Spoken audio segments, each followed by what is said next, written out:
Nothing is more terrible than losing a loved one. Everyone knows that. This reality hit home for me 20 years ago when I lost the love of my life. We had been childhood sweethearts, and we finally married several years later when we were both 21 years of age, but I lost him on our honeymoon in a motorbike accident. I felt guilty for surviving.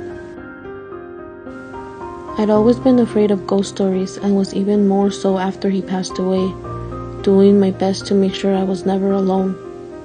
Even though I would have loved to see him again, the idea of seeing his spirit was just too much for me. My family took me to stay in a log cabin in the woods, which my husband would have loved, as he was a nature lover. Even though my parents cooked out and tried to get me involved, all I wanted to do was sleep so I could avoid the grief. Earlier one morning, I felt like I was being watched, and I freaked out. I decided to get up and go for a walk on my own in the woods. Seeing the mist put me in a dreamy frame of mind, and I wandered along in a trance. I tried not to think about my husband and the feeling I had when I woke up, but the sensation hit me again as I approached the top of the first hill. Not knowing what to do, I stood still and looked around, totally confused. My hair prickled and my blood froze when I saw the apparition of a woman in a crimson dress further up the trail. I gasped when I realized her dress was totally soaked in blood. I'd smelled the blood but put it down to being in the woods. She kept her head bowed as her long black hair seemed to blend into the dress, and the blood continued flowing into the ground around her. I could hear quiet weeping and sorrowful moans. I started to slowly step backwards, but she floated closer towards me with each step I took. Shaking with fear, my mind scrambled to figure out what to do. Then the woman slowly looked up under the long strands of hair hanging over her face. I saw large dark eyes staring at me, and her scarlet lips trembling as she wept. When she brought her hands up together against her chest, I saw that they were covered in blood. I turned and began to run down the hill, but skidded to a stop when I saw her ahead of me, having zoomed to that position in a split second. I darted off into the trees, but it didn't matter where I went. She continued to appear in a flash, moaning, weeping, and clasping her blood-soaked hands to her chest, all the time getting closer and closer. I felt like I was trapped.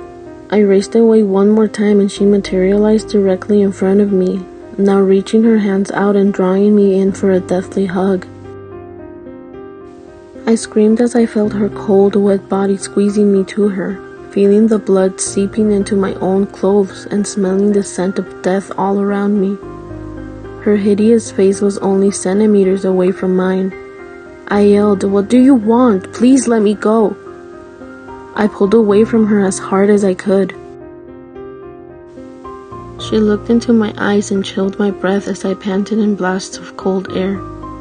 She spoke telepathically to me, as I didn't see her lips move apart from trembling. "I will let you go if you let him in," she said. She leaned in and planted a cold, bloody kiss on my cheek. Somehow I knew what she meant, and I struggled a little more, until it dawned on me that the only way I could get away from her was to agree. "Okay, I will, just let me go," I said. In an instant she vanished and I was left on my own, or so I thought. I turned around and saw my husband there, surrounded in a golden halo and smiling with his arms out. I ran to him and felt his arms wrap around me. Sobbing into his chest, I cried out, "How is this happening?" He stroked my hair and whispered, "I wanted to say goodbye." She brought us together through her own grief. After the long goodbye, he vanished, but I saw the woman smiling through her own sadness. She slowly started moving further and further away, just as she had approached moments earlier. I felt an overwhelming sense that she was still profoundly sad.